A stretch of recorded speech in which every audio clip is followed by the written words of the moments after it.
Welcome to a video of ARP analysis.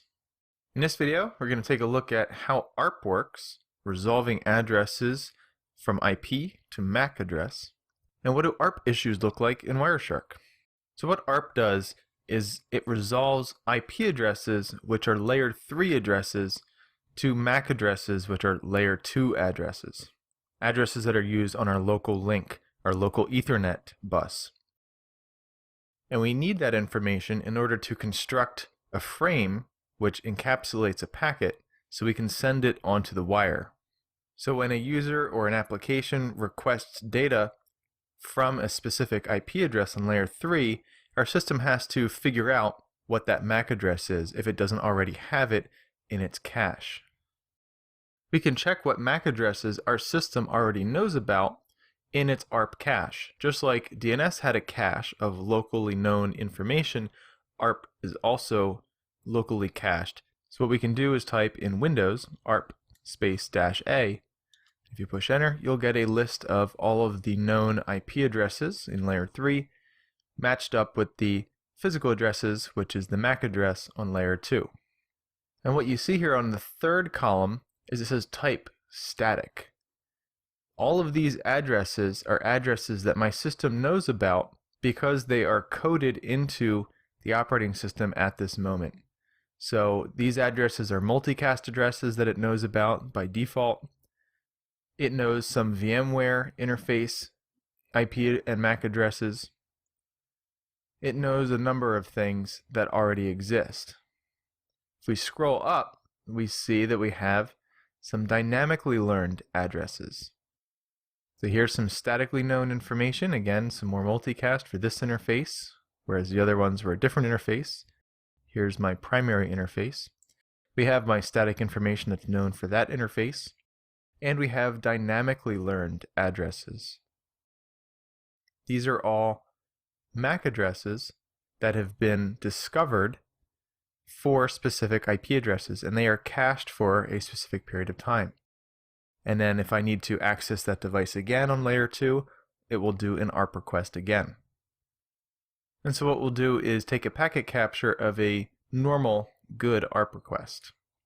I'm going to start my capture, and we're going to ping a known good address on IPv4.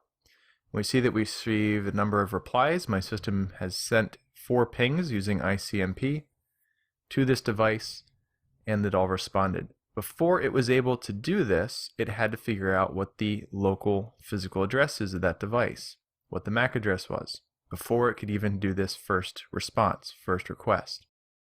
We'll stop our capture, and let's do a filter for ARP. That way we only see our ARP traffic. And we're going to skip some of this information. There's some other devices here that are on my network that are also trying to do ARP requests. But if we look here, we have ASRock interface. There we go. That's my motherboard of the computer I'm using, who has 192.168.77.97. Tell this guy 77.159. That's the IP address of the system I'm using right now. We get a response saying 192.168.77.97 is at the following MAC address. This is a Netgear NAS device that I have on my network.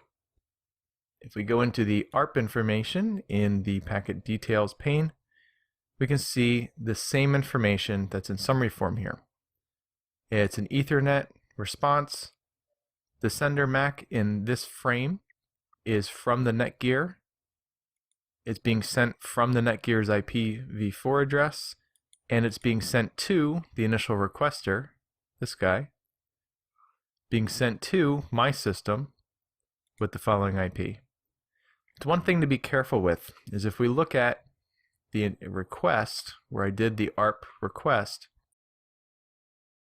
it was sent from my system at this MAC address and sent from my system at this IP address, but it was sent to 00000 because it didn't know who it was going to, but it did know the IP.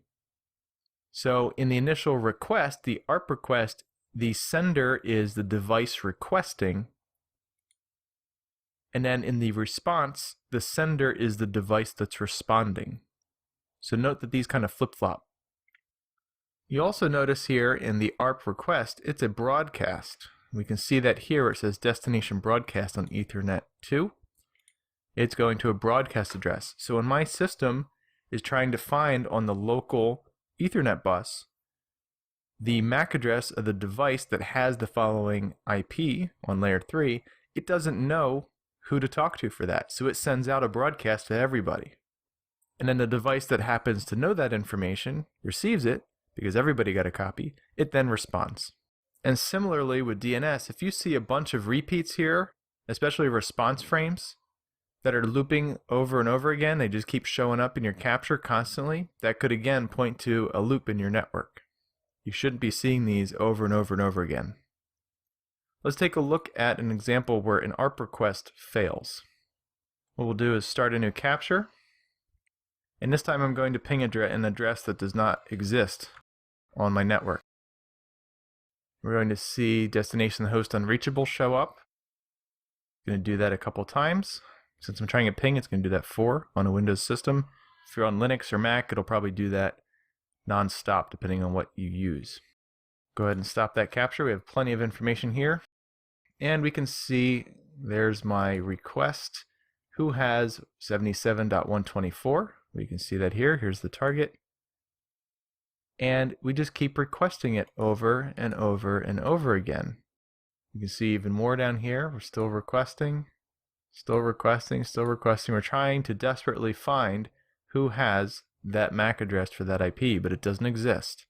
And so it just keeps trying and trying, and it keeps timing out and failing, and that will show up in our results, as you saw in the command line, as an unreachable. In this video, you learned a little bit about ARP resolution, resolving an IP address to a physical MAC address on an Ethernet bus, for example. Next video is some IPv4 and v6 header analysis.